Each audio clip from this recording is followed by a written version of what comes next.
One of my favorite stories is that I always wanted a bike pack. I saw it online and I thought it was so cool.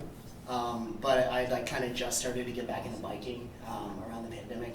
And it was one of those things I was like, okay, I'm gonna get really good at riding my bike, and then I'm gonna go ride in the woods because I gotta be strong to get away from things in the woods. And that was like my logic. And so the first bike packing trip I went on was like, I didn't have a route. Well, sorry, my bike computer didn't work. I just blame my computer. But I went with a group of people, and they helped not only like guide me and how to care for people on a ride, but they also brought me on as a leader, and so they taught me how to lead these trips, and that was my first one. And I remember like getting there, and I was like, oh, this is what it's like, and I was like, this is kind of sick. And so really, it's just kind of gone from strength to strength. In Austin, there's such a big bike community, and there's really space for everyone, and in the many ways that people want to do it. And so we've been able to really create a bike packing program in the city, this scene where it brings people from all different scenes, and we all go to the woods, whether it's a 10-mile ride with 3 hills, and if you want to quit, Uber will come get you, to the things that we help host and getting people out to like multi-day trips. And I don't know, it's been really cool to be a part of that, I think. And it's cool to also be here with other people that, you know, like you said, you can change anytime. And that the changes that we make, you know, really care for people in cool ways. So, did I answer all the questions? Kind of got lost there. No, that was great. CJ? Hi everyone, my name is CJ Golding. I use he, him pronouns. And I'm my family's from Jamaica, and I currently live in New Jersey. I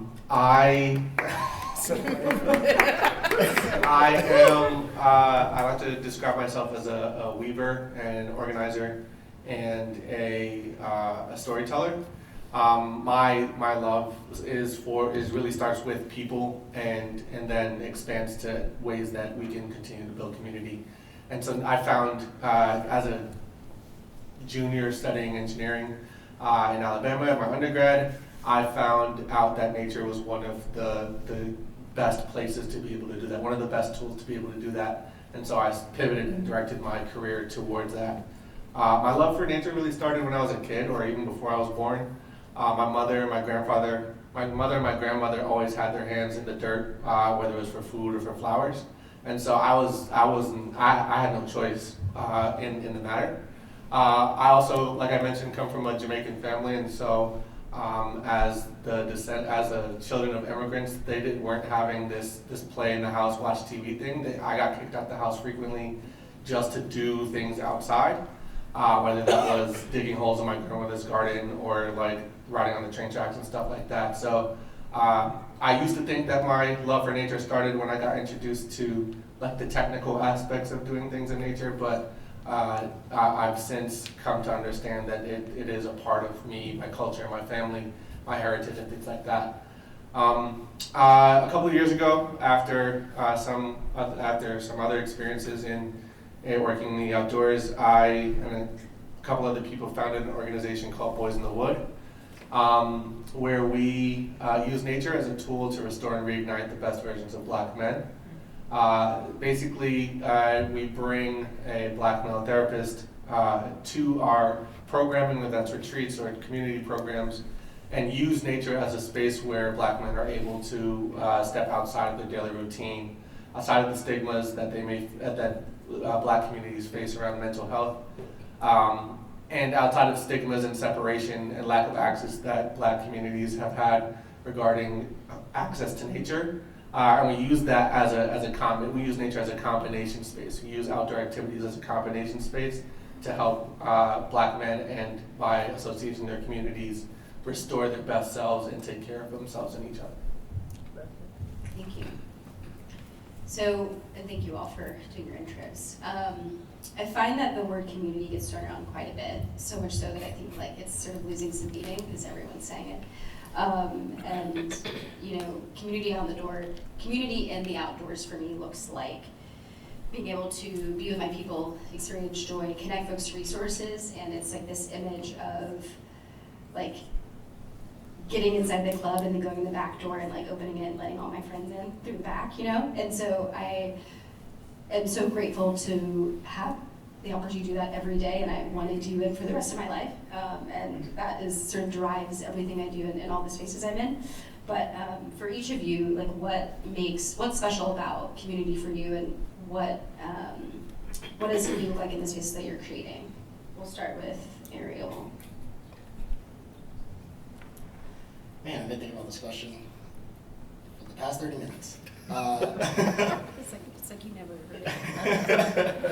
I don't know, I think I'm having a hard time coming up with the answer, but I think in the work that we do, and I'm gonna maybe phrase this and hopefully people understand it, it's like, you know the difference between like a group of people and like community? Mm-hmm. Like you feel it. Like you show up to a room and there's just that feeling of connectivity and care, and like it's a place that you want to spend time in and you want to grow with the people that are around you. And it's just like, so I'm having a hard time like describing it, but it's like when we talk about how community feels in the spaces, it's like when we create these opportunities, we think about how can people's needs be met in a way that allows them to connect with other people. And I think maybe that's the big thing for me, is like I want to create a situation where people feel free and have joy, and then they can relate with other people around them in the same space. And yeah, I guess that's what community looks like to me. And so it's this ever-growing process of bi-directional relationships where people, come to sorry.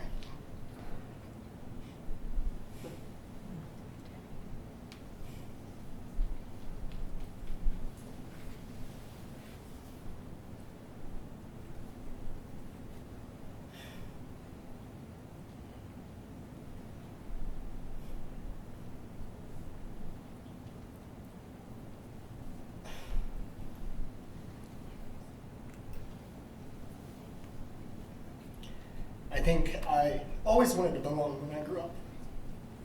And for various reasons, I felt like I couldn't connect or be liked and belong to places. And some of that was on me, for sure. But some of it was because I went into environments that were not designed for me to feel comfortable.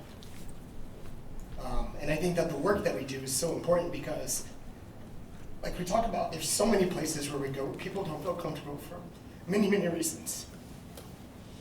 And if we could do one thing that allows that to change, then like it's worth it. And so yeah, the works are hard, but like I said, you feel it, you know it. Feeling, yeah. And it's important that you push for that and work for that and fight for it. So, thanks. Thank you. CJ. Really hoping it was TNX. I was like, please. I can go next if you want. No. I will say, Ariel, just to your point, like, I'm someone who grew up in a lot of white spaces and was active in sports, but I remember like being interested in things that like, the time I was like, well, I'm not around black people or people who look like me or just this, and people are, I was always like that one person who looked different in all these spaces. I think too, like finding people who looked like me, who were doing the same things and could like, I could be in a safe space where I was like nerding out on something and no one's making fun of me, but also a space where like to go into something and you're learning and you're okay to like not know much or like it be hard or to like make a mistake and no one's like, I don't know, judging the bike you have or whatever. People are truly like, okay, let's like break down some of these like knowledge and education barriers and like just get to the same level. And then I could grow in that space of like asking questions that I was afraid to ask, like and not get made fun of, and then also like feel really weird about shit and be with other people who are also weird. Like I'm really into birding now, and let me tell you, like the response from like a lay person when you're talking about birding to someone who's actually into birds, you're like, I'm validated now. It's so different. It's so different.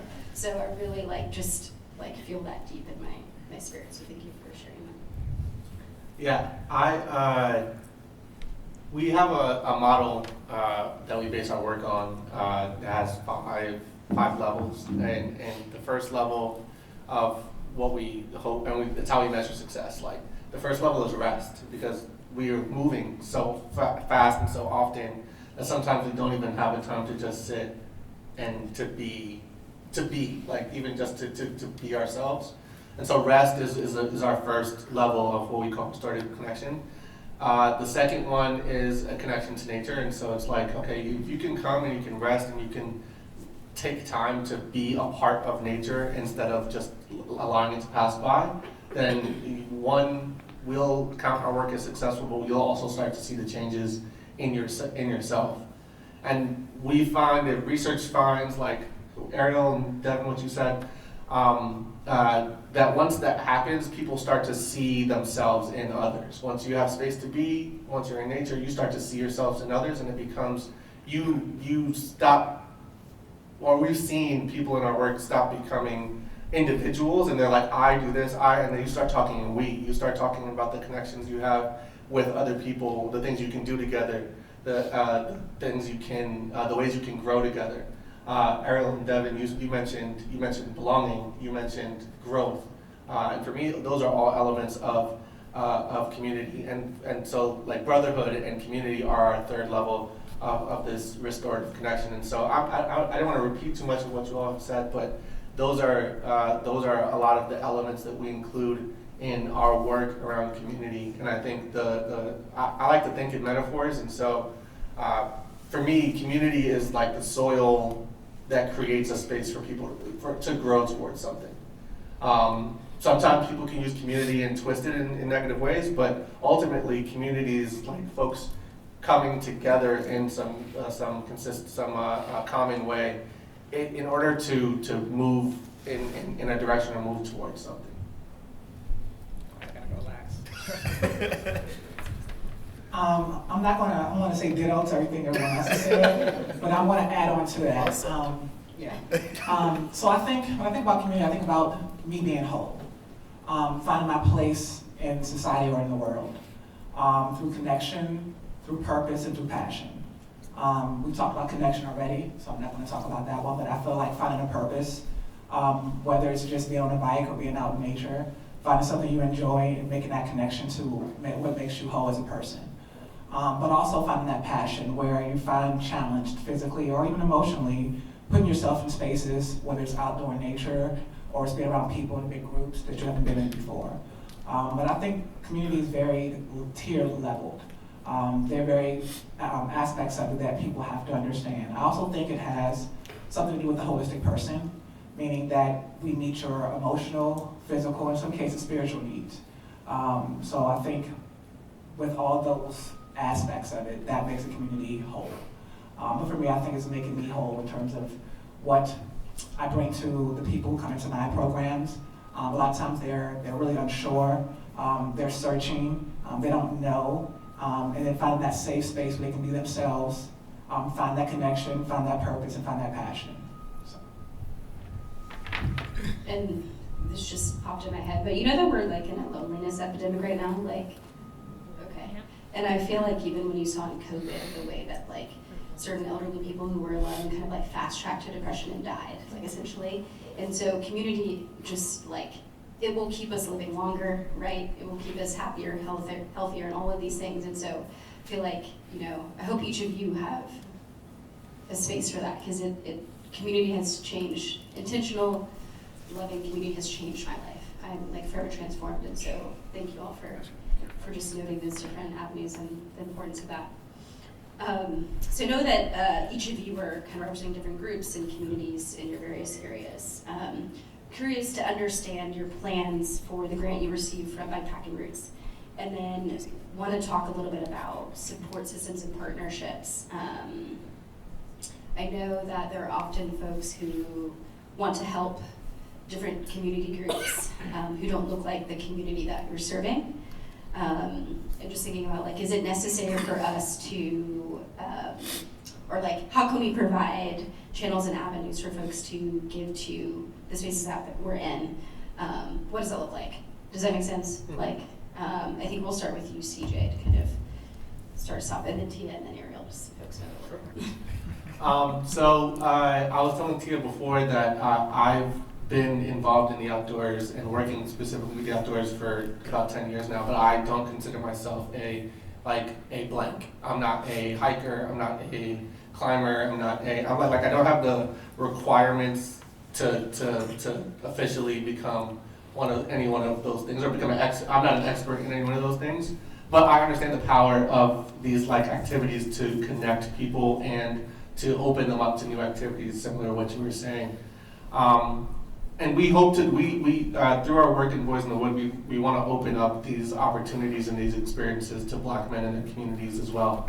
And so what we're doing with this grant is we're introducing a group of our members to what it means to bike pack. And sometimes folks, as I think was mentioned before, I don't know who, if it was Ariel or Tia said it, sometimes the access is fear, the access is due to fear, sometimes it's due to cost, sometimes it's due to awareness, and we hope to remove those barriers so that people have opportunities to participate in the joys and the community that this brings. And so we're organizing a bikepacking trip for some of our members, some who have been before and some who haven't, but it's a group bonding experience combined with some of the prompts and experiences and tools from our mental health lead.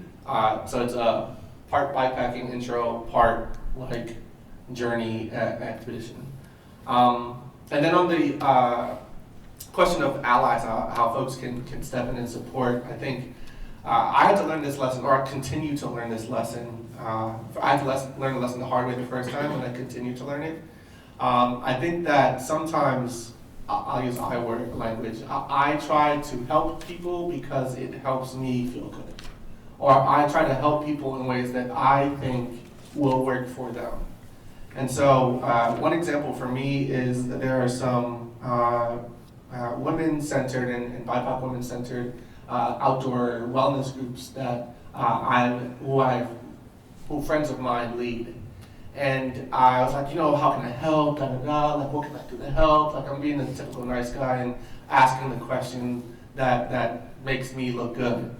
And they were like, you can actually help by not coming into our spaces. You can help by not being here. You can help by going over there and talking to your guys and doing things that help them, because when you help them, you help us. And I was like, oh, so you want me to help by going away?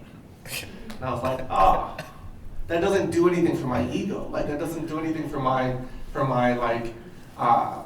that doesn't, I don't feel any smarter for you telling me to leave the space. And so, but ultimately, this idea of being an ally is rooted in relationship. It's rooted in community, like we're saying. It's understanding that it's building a relationship with someone so that they feel open enough to tell you where your skills, your resources can fit best. And I'll pause there and end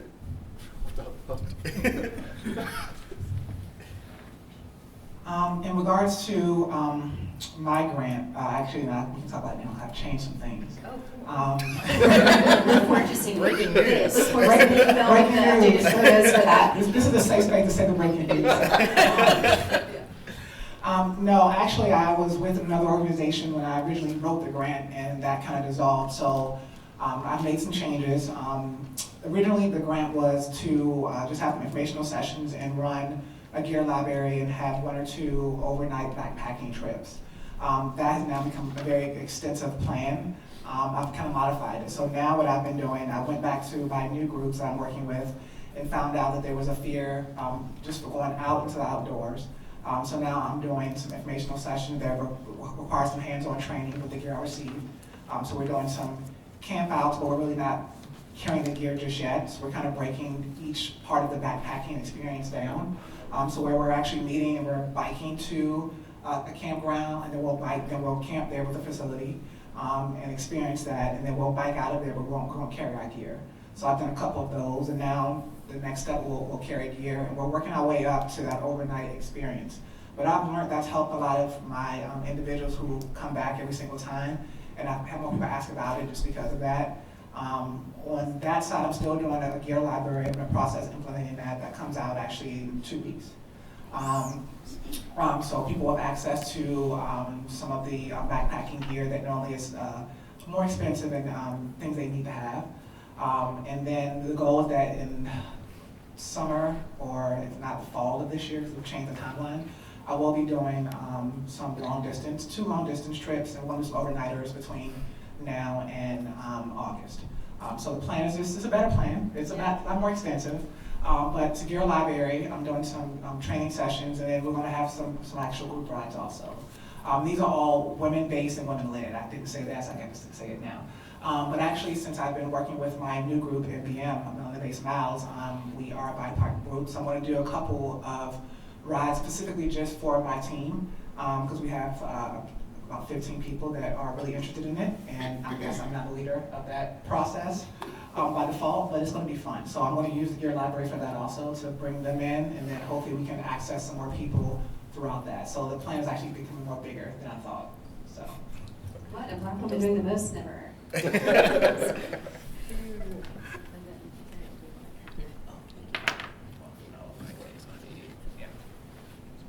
the question? Yeah, Gear Library, we took the grant.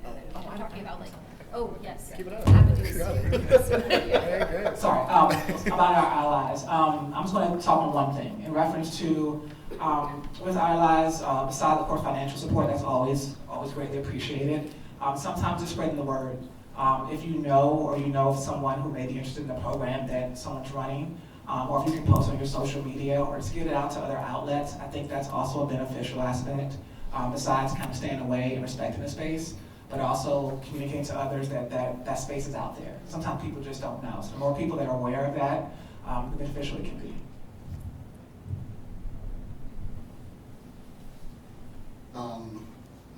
Question. No, I got it. I'll Yeah. remember. We did the grant. Yeah, they did the grant. I think the grant's been really, influential in the work that I've been able to do in Austin. I worked at a bike shop, Cycle East, RIP. They closed after 10 years of running, and I worked there for 2 years running full bike camping program in the fall and the spring. But when the shop closed, it was one of those things, just trying to figure out how to run trips on my own. And you can't do that without support. It's really difficult.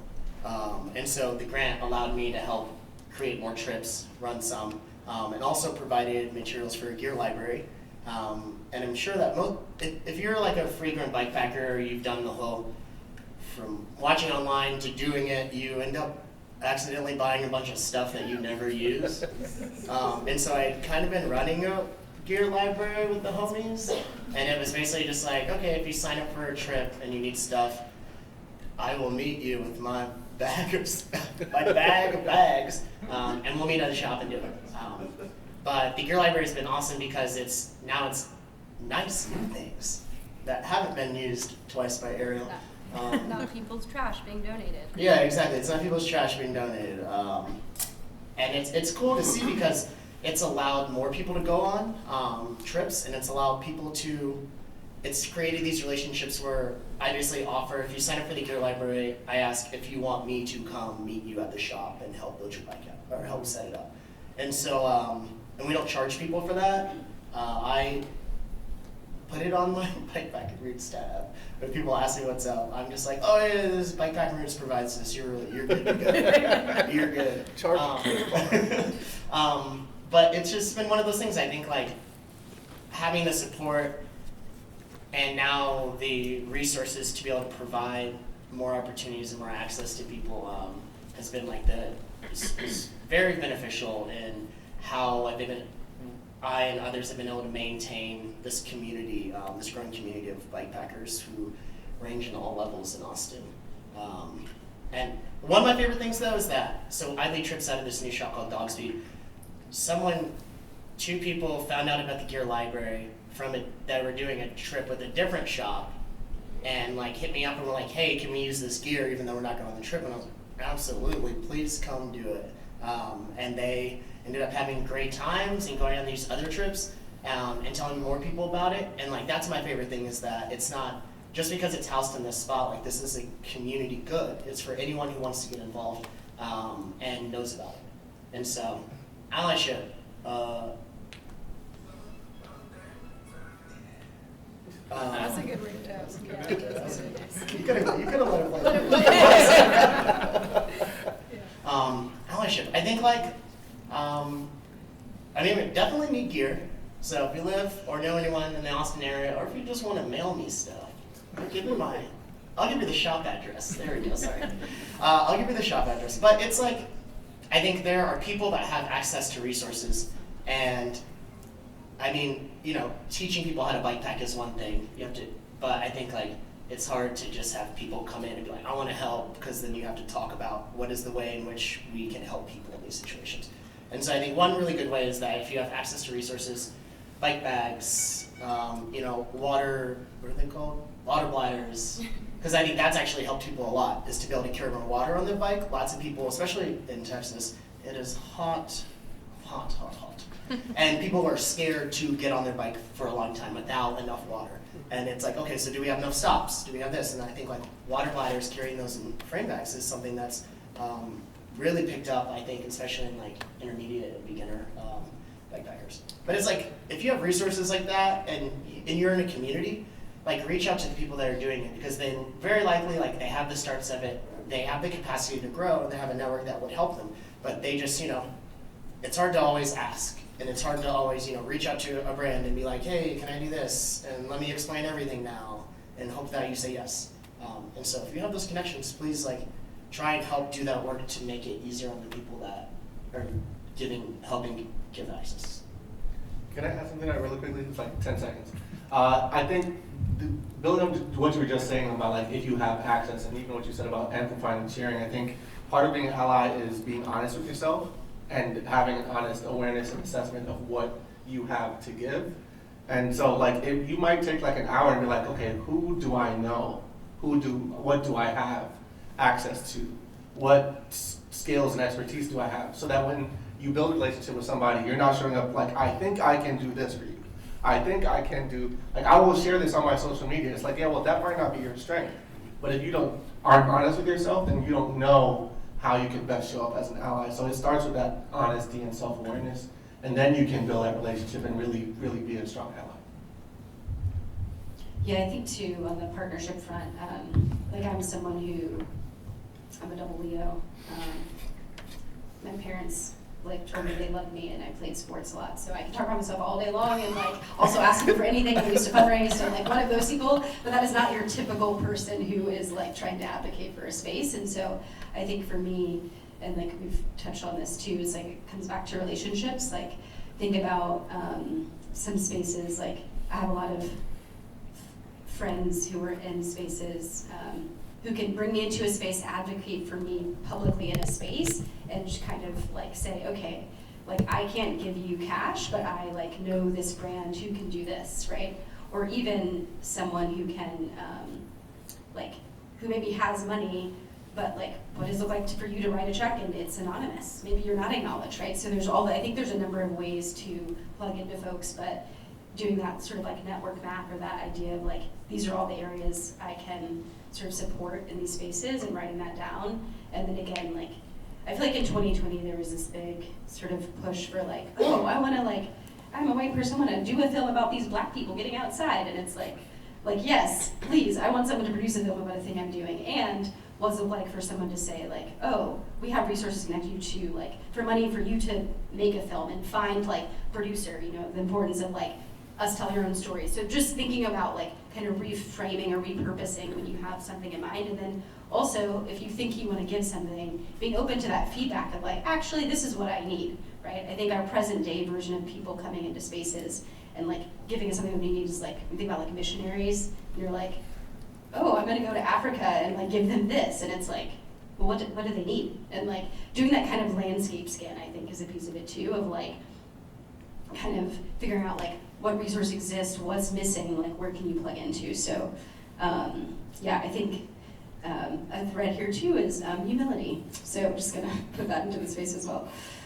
So I do think also sometimes like people come to these panels and they want takeaways. And so I think I'd love to kind of hear from each of you on what takeaways or tips can you provide for our audience around like creating welcoming and inclusive communities, like where they are, or any samples, or anything like you want to leave with audience, or some calls to action kind of what's like sitting on your heart to leave with people. I just made that up, but you know, sort of just like, are you know, what could you sort of, if someone's like, I came to this panel, these great people are doing great work, like, what do you want to sort of leave with folks?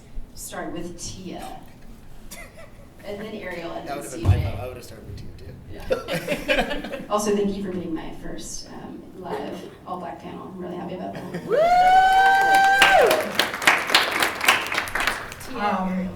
Some takeaways.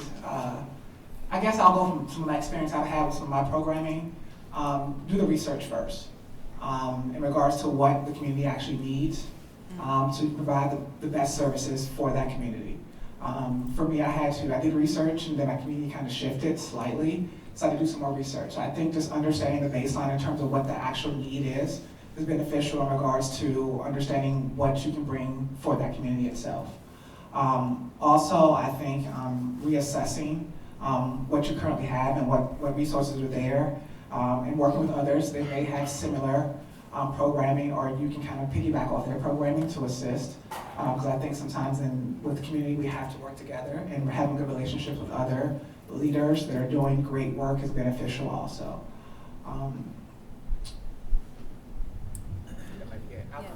We can come back to you. Yeah. Ariel? Tips. What groups are doing good things? Oh, Tia? shut up. Oh, Okay, okay. You Yeah, got it. yeah. So in reference to like great things or good things, just getting out with people, meeting their needs in terms of where they are. So like for me, my goal is that I'm getting out with different groups. Like I just did an actual scouting route of my first overnight backpacking trip I'm going to do before I got here this weekend. I did it on Thursday. So just planning, preparation, putting things in order so you can have those resources and all those facilities to give individuals. So I think it's beneficial. But I also think when you have a good program, you have other people who are supporting that program. So whether it's volunteers or other individuals that you know that are helping you bring that vision to life. So. Ariel, do you want to go last? Are you ready? Yeah, I'll go last. This is lovely for me. Tia, you mentioned a couple of things about like doing the research, and I think that's, for me, that's a key takeaway. I'm kind of doubling down on something I said before, but speaking in metaphors again, I think like where community is this big puzzle, and where each of us serve a purpose. Like some of us are corner pieces, some of us are sides, some of us are the ones in the middle that like look a lot like the other ones, so you don't really know where they go yet. I didn't get a lot of head nods, so maybe people aren't into puzzles like that. I thought that was good. But I think understanding, sometimes we can get not in trouble, but like we have difficulty building community if you're a corner piece and you're trying to be in the middle of everything. Like if you're a foundational, like your role is to provide foundational connection, you provide structure, you're one of the side pieces, and you're like, no, I want to be in the middle with like, I want to be the centerpiece, I want to be the first thing people look at, and it's like, no, bro, that's not your role. Come on, like. So one of my takeaways would be like understand, like really do some of that research and understanding where like you can have impact. I think so, and the other thing that I've faced is like I see sometimes people getting like acclaim or celebrated for their work, and I'm like, oh man, I hope that one day my work gets celebrated as well. Maybe on this national stage or maybe locally. And sometimes, like you mentioned purpose before, sometimes my purpose is to nurture and feed this community of 5 people. And like that is ultimately how I will best serve. Like I can live my life's purpose by feeding, serving, helping these 2 kids learn how to ride a bike. They might go on and do something on a national scale, but that might not be my like ministry, my purpose. And so I think when I feel the flow of being locked into my purpose, even if it's 1 person or 100, then I don't have to worry about what's happening with national policy. That's not mine. Somebody else will be able to take that. So that's a takeaway that I invite people to just hone your purpose, hone your focus, understand yourself a lot better, and then live that life to the fullest. And I don't know if you asked another question, so I'm just gonna like pass it to her. Okay, yeah. It's hard to think of an answer when the people next to you give such good answers. You just want to listen. I was like, yeah, that. And what was I thinking about? Oh, that. No, that's. You can also say ditto. I think like what they said. It's Yeah. hopefully I can add something to it. But we talked about finding the best way for you to help, getting connected, and finding the best way to help, using that to make those connections to care for people, because like and it's like you do the best that you can with what you have. I think I try. That's like a mantra that I have, and it's I have to remind myself, and it helps me have empathy for myself, and I'm not the best at that because I want to do it right. I want it, like you said, it's like I want not necessarily the acclaim, but I want the reason for there to be acclaim, right? I want it to matter, and so I think it's like find it, do it. It matters. It matters so much.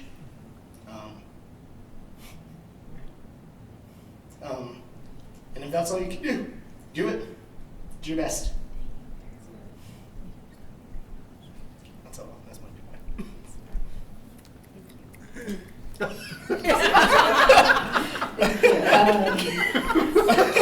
I think too, just a note about local movements.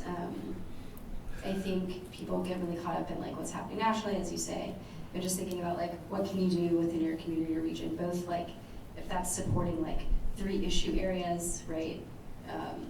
Supporting local government, voting, whatever that looks like, but then kind of seeing what's around you, like, oh, there's this group who's trying to do X, like how can I support this? I say that as someone who is also running a grant program where we need support from everywhere. So, you know, if you have it within you, if you vote, that's great too. Were you gonna add something? Yeah. All right, I figured it out. My greatest joy, I run this group, this team, this collective called Bottom Bracket Boys, BBB, to the moon. Sheesh. And it's not just boys. It's like non-gender specific. Everybody goes by them boys. Right, it's an acronym. Yeah.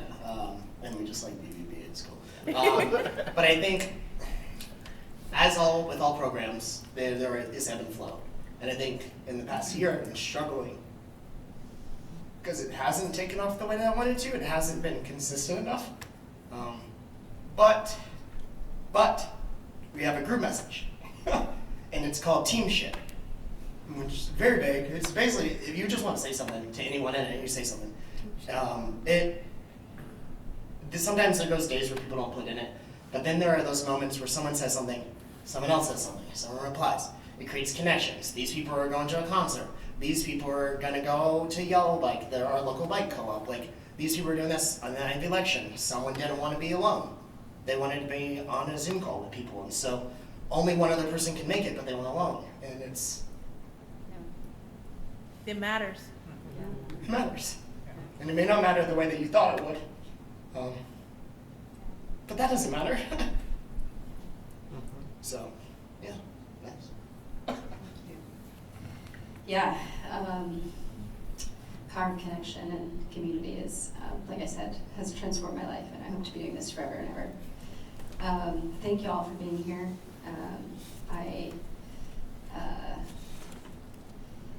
Thank you for being here. It's a privilege to be in conversation with folks doing different, similar, interesting things.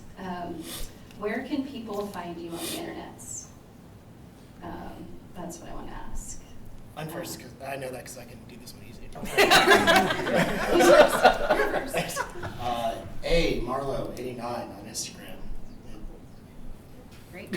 Yeah, that's mostly it. That's mostly it. I run our bikepacking rides out of Dog Speed Cycles, so also easy. That's in Austin. And then, yes. Oh, on the Chumba Instagram, I'm on that The what? too. Chumba, the bike company. Oh, okay. Yeah, sorry. I thought it was a different Maybe I should kind of say that. Instagram. Oh, I no. was like, Oh. continue. No, yeah, that's it. All right, thank you. What? Oh, yeah, sorry. Oh, thank you. What? Black History Bike Ride. I'm part of a I'm part of a nonprofit called Black History Bike Ride. I mentioned that earlier. We have 2 documentaries that are out. There's one that's 18 minutes called The Route to Emancipation, where me and 2 friends, the 3 of us, biked from Austin to Galveston to talk about the story of Juneteenth. We've won a couple of awards, and we just released it on YouTube. And we released another documentary called Momentum, which is about, it's a 9-minute short just about how Black History Bike Ride got started in the summer of 2020. They're both on YouTube because we are fundraising for a 3rd documentary, a long form, that will basically go over the entire story and talk about what we want to do in the future and what our goals are, because we're 6 months brand new nonprofit. And so, yeah, we're on Instagram. There's a website, blackhistorybikeRide.com, and you can find us on YouTube. The docs are there. So, I didn't even know that. all right. Where can they find the 2 of you? I can be found on Instagram, just my name, so miss._more, M-O-R-E, and that's it. So that's. You probably will also eventually see me on the MBM, Melbourne Based Mouse, as we start to do a lot of our adventures. I'll probably be featured on there also. So those are the 2 locations I can be located on Instagram. You can find our Instagram at demboysinthewood. Yeah, that's DEMBOYZ. I was like, spell it out. Yeah. DEMBOYZNTHEWOOD. Yeah, you can find us there. We share a lot of our upcoming programming, including community programming. We don't just work with men, but we partner with organizations that serve a variety of genders so that our impacts and our resources reach the whole community. Is that right? Oh, well, right? He's on there too. Oh, cool. Nice. Do folks have questions for the panelists? Sorry, I totally forgot about that. Questions? Yes. Oh, okay. Yes. Because I saw your hand first in the North Face jacket. Do you want to just stand up and? I was just wondering what your communities look like. Like, are they diverse? Are they white-centered? Are they black? Are they brown? Are they young? Are they old? Are they kids? Yeah. Yeah. I'll start real quick. Our primary community is black men 18 and up. We've worked with black men as young as 18 all the way up to 73. And we have 6 regional chapters across the country. Yeah. I didn't want to drop it. Depending on the program I'm working with, my actual grant program, a lot of the women are African American women, but it's all BIPOC women are accepted. But the group I have right now is predominantly African American women, ages 18 through 63. That's the age group I'm working with. With my other group, it's diverse in terms of both male and female, still BIPOC individuals, and that goes from 18 to 55.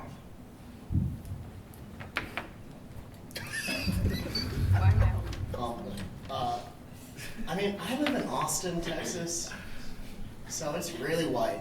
But I mean, there's a large Latino population being in Texas, and I think like there's a small black community, and so a lot of the work. I'll be honest, I get frustrated sometimes because a lot of the community building work I do ends up mostly benefiting white women, which is like nothing wrong with that. It's still important for me that women get opportunities to grow and to connect with each other.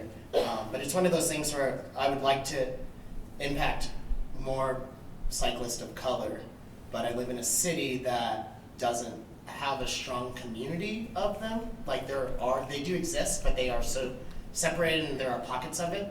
And so it's a job of trying to knit them together and to create opportunities and provide resources to them so that I don't show up and I say, hey, like, could you guys come to my thing? It's like, how can we find ways to support each other? And I think like with Black History Bike Ride, a lot of the work that we've done is that we have created a space that we accept allyship to come help us lead our rides in the sense of like, floaters and SAG and people blocking intersections because we want Black people to come to experience and learn about Austin, that there's Blackness in Austin, that it exists, and it is permanent. We want them to relax, and we don't want them to have to work. So we try to create opportunities to bring them on that are fun for them and that they can enjoy it. And so I think like it's one of those very slowly but surely, as we've been going the last 5 years, we have more and more Black people show up to rides. We have other organizations that support us by marketing our events, like Black organizations in Austin that are like share our events and they come and support us, and we go to their pop-ups, and it's one of those things of like my community does not show it, but we've been able to do the work to create those connections to hopefully at some point, you know, when someone says, oh, when you think about where Black cyclists live, it's like, okay, well there's like good population in Austin, and it becomes a place that someone Black might want to go visit and bring their bike because they know that there's people to ride there with. But yeah, that's what my community looks like. My city. Yeah. Hello, Alicia. Hey, Alicia. As someone who runs a community program for a large brand, one that has especially been built by the community for the community, like what would your message be to leadership of large brands when it comes to like what you all need in terms of feeling included and belonging in the cycling industry as a whole? You don't have time to. That's a very good question. Also, Alicia, thank you for the work you're doing and for just supporting so many things that I've been a part of and connected to, and for being here. CJ, do you want to go ahead? Okay. I think it's kind of twofold. Just like with any larger organization, understanding like the individuals you're serving. So how are they serving us? Like how are they bringing things into our community? And I think that looking at that aspect first. And then also how can you support the programs that are already there? Looking at the leaders who are already having programming in those facilities, how can you come in to assist so more individuals can be impacted by that particular programming? I think that's a beneficial way to do it. There's probably more. I'll come back to me later, but. I think too, one thing that we didn't dive into, but that is really important, is like putting folks like us at the decision-making table. It's not enough to have a seat at the table, and so I think, like Lucia, obviously you are working for a big brand, but there needs to be more of you, right? Unfortunately, like you're one person, right? And so I think that also with some of these large companies, folks are in and they've been there for like 30 years, 40 years, a lot has changed. And some folks aren't necessarily receptive to that change. I think looking at hiring is a big piece, right? And like, yeah, looking at hiring is a big piece, I think, or having trusted folks within some programs, like you know, Aisha or other folks who can come in and provide like a consult, but get paid to do that consult, right? And so I think, you know, we've got to build a pipeline for people, folks of color, community leaders, to be able to like make decisions and speak for the people within those communities. You know, bikepacking routes, like as a staff of one, majority white. Like I'm the coordinator, Brooke was a coordinator before this, but like even bringing in a coordinator that was a person of color to run a program for people of color, like you know what I mean? It's like, so I think hiring the right people is a big piece of that. And that shit is slow too, like it's just slow. Also, people get burnt out. I'm sure you're burnt out. I was burnt out, you know? And so I think too, it's like you gotta like build a pipeline and recognize that building the pipeline too can be a slow process, right? So yeah, that's not, yeah, it's like, it takes time and it, you know, it's not happening rapidly. And also the cycling industry is kind of fickle, so it's also hard. Some people don't want those jobs, right? It's like, it's tough. So anyway, CJ. I'll try to be really brief. I think the first is to like be about it. I think that many big brands are like, oh my gosh, let's do this program where we help this group of people. But it's really marketing disguised as helping a community. It's really like, we'll help you if you give us 35 photos and if you do this post for us and if it helps us tell the story about how great we are, and ultimately if it helps us sell more of our product.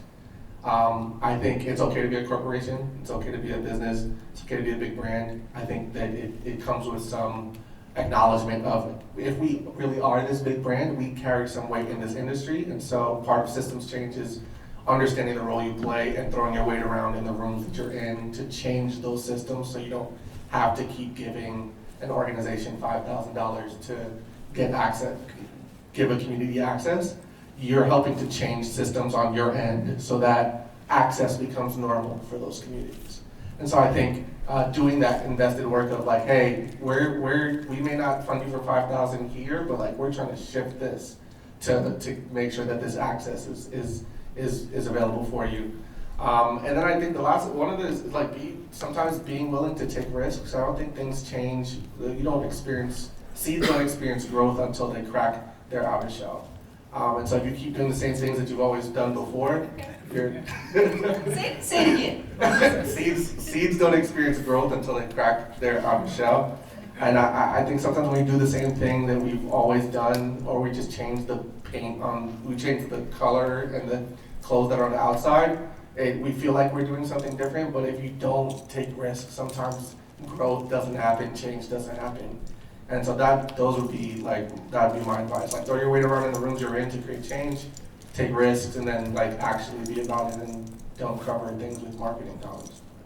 I feel like there needs to be like a cycling industry, like big brand round table to like talk about the face of hiring in the cycling community to like make it look different.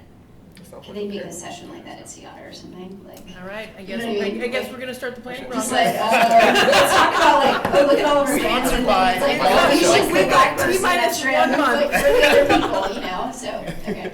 Sorry, I could do a white paper on that. Any other questions for Yeah. folks? Oh, in the back, yes. CJ, you said you had 6 branches, Yep.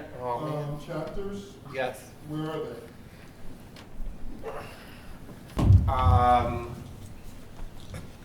The Twin Cities, Boston, the DMV, Seattle, and we're starting a regional chapter in San Antonio and starting a regional chapter in San Francisco next weekend.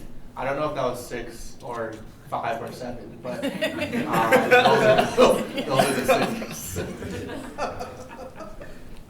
Anyone else? Did that answer your question? Yes. Okay. You also mentioned you were from Jersey. I did. Let's get a round of Great. What part? Doing stuff in Jersey? Hopefully, I'm a team of. Reach out and talk to me. Okay, that works. I'm from Jersey. I feel like I don't even want to know. That works. Okay, great. Because the answer I was about to give wasn't a fully fledged answer. I will just say a couple things. Bikepacking Roots has a booth upstairs. We're doing a fundraiser for the grant program. This recent cycle was our 4th cycle. We're entering a 5th starting this fall with grants to be distributed in early 2026. Please come out and check out the trip and bike up there. It is really nice. I was like, oh, I need another bike. But you can donate a little or a lot. That would be really great. And then we will be around. I know Errol and I will both be at the booth chatting. Happy to talk with folks. And please keep supporting these programs. One of the things that was great about Bikepacking Roots when my group got the grant was like, you know, sometimes when you get grants, you're like, are you a nonprofit? No, because like, who's trying to run a nonprofit? But also, like you have to kind of jump through hoops and like prove yourself. Oftentimes, communities of color groups are running, you're proving yourself with like metrics, photos, all this stuff. And like also sometimes the greatest groups that are grassroots, maybe they don't have someone who's like storytelling or a marketer or like good photos, but they're doing good shit. So just like, this is a program that I'm happy to say is like, you know, we have an application process because we want to know what you're doing, but it's not something where there's all these hoops of like proving your worthiness to receive money. So appreciate folks continuing to support programs like this. I hope I see more of these programs. I think there were some in 2020 and y'all know what happened after that. So just making sure that, you know, we're sharing about this stuff. Also, yeah, happy to chat more with folks who have questions, who are working for brands, who want to start a thing, like some people call me a connector. Just kidding, I call myself that. I would love to kind of help folks think through what things like this look like. So please, I'm on the internet as DEV, like Deb_ROX. So yeah, happy to chat. I post a lot about also birds and plants and pottery, but also bikes and bikepacking. And then, is that everything, Noel? Did I forget anything? No, I think so. Yeah, thank you for coming. Thank yeah, you. thanks.